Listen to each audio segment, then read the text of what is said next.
जी, dynamic range किस context में dynamic range का पूछ रहे हैं आप? थोड़ा मेरे सा ख्याल जरा। क्लास सी में शायद थे जब आप उधर यूज हुआ था ये वर्ड।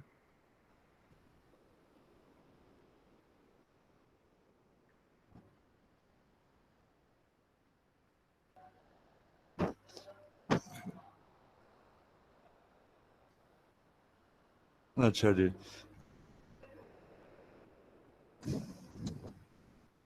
बाकी क्लासेस का तो आपके पास क्लियर है ना। जो डायनेमिक रेंज है ना, वो हमारे पास एक तरह के ये वोल्टेज स्विंग को ही आप समझ लें इस कॉन्टेक्स्ट के अंदर। ठीक है, कि वो आपके पास है कि आउटपुट जो है वो किस रेंज के अंदर आपके पास जो है वो पहुंच सकती है, वो आपके पास डायनेमिक रेंज है। अच्छा, यहाँ पे मैं लेकिन अब क्योंकि ये लफ्स डायनेमिक रेंज स्पेसिफिक लिखा हुआ है, रिड्यूस डायनेमिक रेंज, इसका यही मतलब है कि जो वोल्टेज जो स्विंग है वो रेंज आपके पास रिड्यूस हो जाती है। डायनेमिक रेंज एक्चुअली एक बड़ा कॉम्प्लेक्स किस्म का भी एक फिनोमिना है, जो कि ये आपके जो सेल फोन कैमरास या जो डिजिटल कैमरास वगैरह होते हैं उसके अंदर भी ये डायनामिक रेंज एक जो है ना वो चीज आती है। वो होता है कि किस रेंज को आपका जो जो कैमरा या जो डिवाइस है वो एफिशिएंटली एक्सप्लोर कर सकती है। यहाँ ये डायनामिक रेंज दूसरा एक ना एडीसीज और डिजिटल टू एनालॉग कन्वर्टर्स के अंदर भी आता है।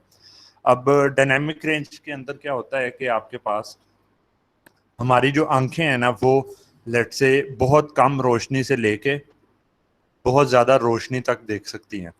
लेकिन आपने नोट किया होगा कि अंधेरे के अंदर जब आप काफी देर रहते हैं तो आपकी डायनामिक रेंज रिड्यूस होके मैक्सिमाइज हुई होती है अंधेरे की रेंज के अंदर, और जब आप रोशनी के अंदर देख रहे होते हैं तो आपकी डायनामिक रेंज जो है वो रिड्यूस होके ना स्पेसिफिकली उस रोशनी के ऊपर होती है। तो जैसे रोशनी से अंधेरे में आते हैं या अंधेरे से रोशनी में आते हैं तो आपको कुछ देर क्लियरली नजर नहीं आता जब तक कि आपकी डायनामिक रेंज जो है वहां तक एडजस्ट नहीं हो जाती। तो ये डायनामिक रेंज होता है कि जो डायनामिकली आपके पास जो है जैसे वोल्टेज स्विंग या इस तरह की चीज है जो कि आपके पास चेंज होती है। तो वोल्टेज स्विंग को डायनामिक रेंज के साथ कैसे लिंक करते हैं, वो इस तरीके से करते हैं कि आपके पास एक कोई सिग्नल यहाँ से यहाँ तक आ रहा है, आप अप्लाई कर सकते हैं। मिनिमम किस रेंज का सिग्नल है जो कि अप्लाई किया जा सकता है और मैक्सिमम किस रेंज तक का सिग्नल है जो कि अप्लाई किया जा सकता है। तो ये आपके पास डायनेमिक रेंज होती है। ठीक है। ठीक है सर। जी सर, ठीक है। हाँ, तो वो मल्टीपल मैंने जो है वो प्लेटफॉर्म्स के ऊपर बता दिए कि किस तरीके से कंसिडर करते हैं। सर जी ये आपने एफिशिएंसी के रिलेटेड बताया था। जो बी क्लास है सर उसकी एफिशिएंसी 78.5 है, और जो ए बी क्लास है सर उसकी भी 78.5 है एफिशिएंसी। जी सर बिल्कुल। तो सर इसको हम किस कॉन्टेक्स्ट में, अगर हमें एफिशिएंसी के रिलेटेड हो के हमने स्पेसिफिक ये एफिशिएंसी हमें चाहिए, तो सर हम दोनों में से कोई भी यूज कर सकते हैं? आप कर सकते हैं, लेकिन आपने इसी लेक्चर में साथ साथ देखा होगा कि ड्रॉबैक क्या है क्लास बी का, और मसलन क्लास बी का ड्रॉबैक कोई स्टूडेंट अगर बता सकता है? Cross over distortion. Cross over distortion. तो आपने अगर तो खाली एफिशिएंसी देखनी है तो दोनों आ सकते हैं, लेकिन अगर आपको है कि एफिशिएंसी के साथ साथ जरा सिग्नल भी बगैर किसी डिस्टोर्शन के आए तो आप क्लास ए भी यूज करेंगे। ठीक है, तो ये मतलब के प्रॉब्लम के कॉन्टेक्स्ट के ऊपर और उन चीजों के ऊपर सारा डिपेंड करता है। एफिशिएंसी दोनों की बराबर है, लेकिन क्लास ए बी जो है वो क्लास बी से जो है बेहतर है, क्योंकि इसके अंदर जो एफिशिएंसी क्लास बी की है और जो लिनियरिटी है वो क्लास ए की है। ठीक है सर। ठीक है और सर जी। एक क्वेश्चन ये है कि आपने जो सी क्लास में बताया उसमें आपने कहा थ्योरेटिकली इसकी जो एफिशिएंसी होती है वो 90% है, मींस दैट कि प्रैक्टिकली इसकी नहीं है इतनी। जी जी, क्योंकि आपके पास जो है ये लॉसेस वगैरह भी डिफरेंट जो है वो इनकर आपके पास हो सकते हैं। पर थ्योरेटिकली का मतलब मैं इधर एनालॉग की सेंस में ले रहा था कि जी एफिशिएंसी तो ठीक है कि जी जितनी भी पावर आ रही है वो सारी की सारी तकरीबन आउटपुट सिग्नल के ऊपर जो है प्रोवाइड की जा रही है। पर अगर आपने ऑडियो सिग्नल को एम्पलीफाई करना है तो जहां पे आप चाह रहे हैं कि इस तरह की वेव फॉर्म है तो इसी तरह की वेव फॉर्म आउटपुट के ऊपर मिले, तो यहाँ पे आप देख रहे हैं कि ये बिल्कुल डिस्टोर्टेड किस्म के शेप के साथ आपको दे रहा है। तो हाई फ्रीक्वेंसी के अंदर अगर कोई क्लॉक टाइप या कोई कैरियर सिग्नल है तो ठीक है, उसको आप इसके थ्रू एम्पलीफाई करने के लिए इस्तेमाल कर लेंगे। के जी कैरियर सिग्नल है तो वो मेन ऊपर जो एम्पलीट्यूड मॉड्यूलेशन करनी है आपने, एएम मॉड्यूलेशन करनी है, तो उसके लिए आप उसको यूज कर लेंगे कि जी फ्रीक्वेंसी और एम्पलीट्यूड के फर्क के साथ। तो उसमें एग्जैक्ट इतना क्रॉस ओवर डिस्टॉर्शन का मसला नहीं होता क्योंकि वो मॉड्यूलेटेड सिग्नल होता है। आपने कम्युनिकेशन सिस्टम्स पढ़ा है अभी? नहीं सर, अभी नहीं पढ़ा कम्युनिकेशन। अच्छा, वो वहां पे आप पढ़ेंगे एएम एम्पलीट्यूड मॉड्यूलेशन और बाकी सारे, तो वो फ्रीक्वेंसी के साथ होते हैं।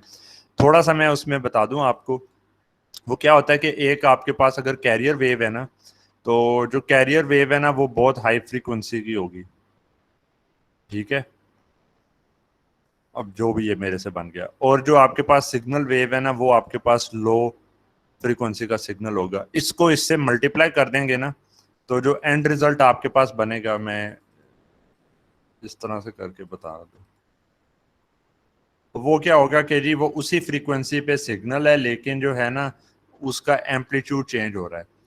तो इसमें कौन सी चीज हमारे लिए मैटर करती है? इसमें हमारे लिए जो चीज मैटर करती है वो ये है कि इसका पीक वैल्यू कितनी आ रही है। क्रॉस ओवर पॉइंट को तो हम देख ही नहीं रहे। इस तरह का सिग्नल आएगा, आप उसका जो है कैपेसिटर के थ्रू उसको फिल्टर करेंगे तो ये वाला सिग्नल मिल जाएगा। बीच में कहीं पे क्रॉस ओवर डिस्टोर्शन आ रही है या इस तरह का आ रहा है, आपको फर्क ही नहीं पड़ता उससे। तो जब आरएफ या रेडियो फ्रीक्वेंसी के ऊपर कैरियर सिग्नल्स या बाकी सारे हैं और उनकी एम्पलीफिकेशन करनी हो तो हमारे पास ये हाई एफिशिएंसी वाला ये सिग्नल बेहतर है, ठीक है। लेकिन जब आपने आवाज का लो सिग्नल के ऊपर करना है तो वहां पे जो है आपके लिए बाकी एम्पलीफायर क्लासेस बेहतर है। क्लियर? ठीक है सर, थैंक यू। हाँ, तो ये आप एएम और एफएम का आगे पढ़ेंगे। एफएम में फ्रीक्वेंसी की मॉड्यूलेशन करनी होती है तो वो थोड़े जरा आगे कॉम्प्लेक्स टाइप टॉपिक्स हैं जी। और कोई क्वेश्चन?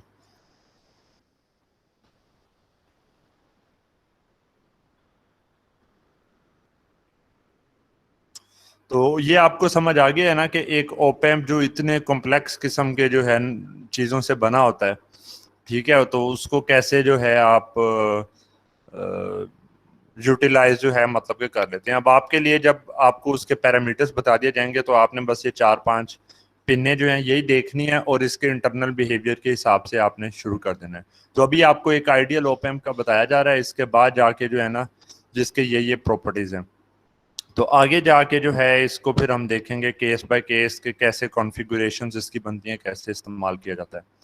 तो जो टेक्निकली जो मुश्किल पोर्शन थे ना ट्रांजिस्टर्स के साथ, वो अब आप लोगों ने पढ़ लिए हैं। अब आपको ये जरा कॉन्सेप्चुअल पता होना चाहिए कि बीच में इसके ट्रांजिस्टर ही लगे हैं लेकिन हम ये वाला मॉडल यूज करेंगे। तो इसीलिए जब हम पहले भी ट्रांजिस्टर्स के साथ भी लेट्स से कॉमन एमिटर या कॉमन बेस एम्पलीफायर बनाते थे तो वहां पे भी हम जो है इसी तरह का मॉडल बनाने की एक कोशिश करते थे जिसकी जनाब इनपुट रेजिस्टेंस होगी, एक आउटपुट रेजिस्टेंस होगी और गेन बना होगा। तो एंड पे अब 27 ट्रांजिस्टर्स के साथ मिलके भी जो बना है उसके लिए भी यही मॉडल यूज किया जा रहा है। कोई क्वेश्चन इन चीजों से रिलेटेड? सर जो लिनियरिटी है वो सी और बी में कम है और ए और बी में है, ऐसे ही है? सी में लिनियरिटी कम है, ए के अंदर भी लिनियरिटी जो है कम है, पर ए और सी के अंदर फर्क जो है ना वो थोड़ा उसका भी है, एप्लीकेशन का भी है। आपने आवाज के सिग्नल को एम्पलीफिकेशन करनी है तो आप नहीं वो यूज करेंगे सी को। पावर सिग्नल करना है तो उसके लिए आप सी को यूज कर लेंगे। मैं बल्कि आपको एक दिखा देता हूँ कोई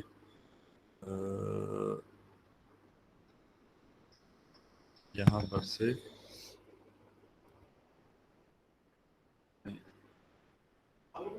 जी लेक्चर चल रहा है एम्पलीट्यूड मॉड्यूलेशन।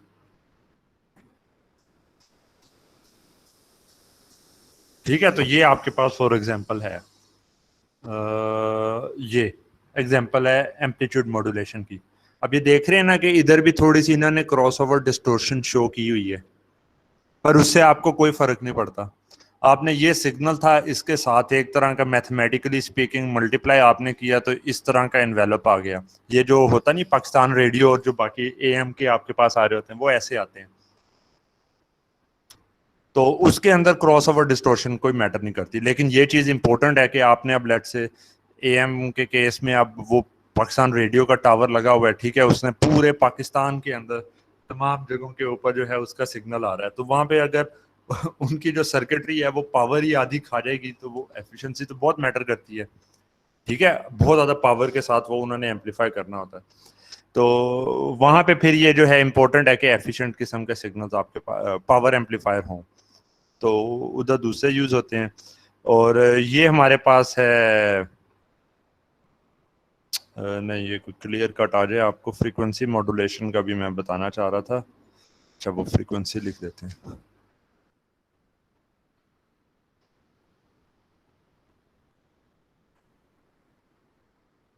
जी। अच्छा, तो यही कैरियर सिग्नल यही है, और ये आपके पास अगर एम्पलीट्यूड है ना, तो फ्रीक्वेंसी मॉड्यूलेशन में एम्पलीट्यूड चेंज होने की बजाय जो फ्रीक्वेंसीज है ना वो चेंज होती हैं। तो ये शॉर्ट रेंज जैसे FM वगैरह डिफरेंट होते हैं, तो उसमें ये वाला काम किया होता है। पर इन तमाम के केस के अंदर जो भी ऑपरेशन करना हो उसके लिए आपके पास एक पावर एम्पलीफायर होना जरूरी है। ठीक है सर।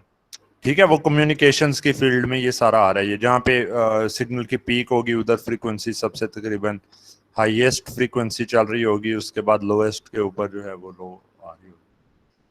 तो ये वाली चीज़ है। बाकी ऑप-एम्प्स का आपको थोड़ा बहुत पहले भी बता दिया गया था। तो क्वेश्चन अगर नहीं है कोई आपका तो फिर यहाँ पे जो है हम लेक्चर फिनिश कर सकते हैं। नहीं सर, वो ना बता दें हमें, जो अब हमें जो आने लैब्स के सिलसिले में वो उसके बारे में ज़रा बता दें, और थोड़ा सा ज़रा और पेपर के बारे में बता दें कि MCQs टाइप आएगा या फिर उस हिसाब से तैयारी करें। आपको जो है ना उन चीज़ों का मैं एक्सप्लेन आगे कर दूंगा। अभी जो है ना हमारे इधर मीटिंग ये तो डिसाइड हो गया कि आप लोगों ने आना है, तो स्केड्यूल के लिए जैसे मैंने आपको पहले बताया था वही चीज़ मैंने प्रपोज किया, तमाम जो डिपार्टमेंट के अंदर जो है उन्होंने एंडोर्स किया कि ठीक है ऐसे ही स्केड्यूल बना देते हैं कि अब लेट से आप 4th के हैं ना, तो हफ्ते में 2 दिन आपको आना होगा। आपकी कितनी लैब्स होती हैं? सर 3 होती हैं, लैब्स होती हैं। दो दिनों में हो जाती हैं दो।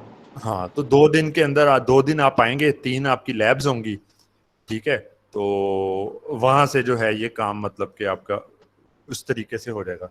तो और बाकी जो दिन है ना उनके अंदर आपके सारे थ्योरेटिकल लेक्चर्स हो जाएंगे। वो फिर सर ऑनलाइन ही वो हुआ करेंगे ना, वो जो थ्योरेटिकल लेक्चर है। ऑनलाइन जो लेक्चर्स होंगे ना वो ऑनलाइन ही होंगे, ठीक है। जो हमारी लैब्स होंगी उनमें हमारे पिछले प्रैक्टिकल्स भी कराए जाएंगे या जो रहते उसके हैं वो अंदर करवाए जाएंगे? पिछले भी करवाए जाएंगे, ठीक है, और जो करंट हो रहे हैं वो भी आपके पास होंगे। जरा पिछलों का भी आपको, ताकि जो है ना आइडिया हो जाए। ये लैब्स के हर एक के जो टीचर्स हैं ना वो लैब इंचार्ज के ऊपर है, ठीक है सर।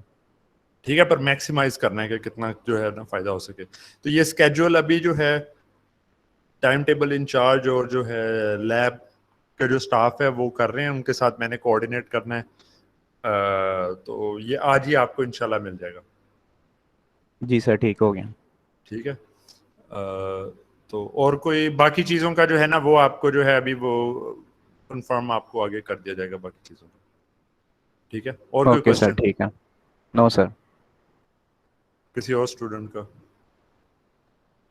सर एग्जाम से रिलेटेड भी हमें गाइड कर दिया जाएगा? वो एग्जाम से रिलेटेड आपको भी गाइड कर देंगे, ठीक है। आपने आते रहना है, तो इतना भी मसला कोई नहीं है, चीज़ें आप तैयार करते रहे। तो आप लोगों ने इधर भी आते रहना, तो इधर भी आके आप पूछ सकते हैं उस हिसाब से, ठीक है। चलें, सही है, फिर लेक्चर यहाँ पे ना फिनिश करते हैं। ओके सर, अल्लाह हाफिज़। अल्लाह हाफिज़। ओके, अल्लाह हाफिज़।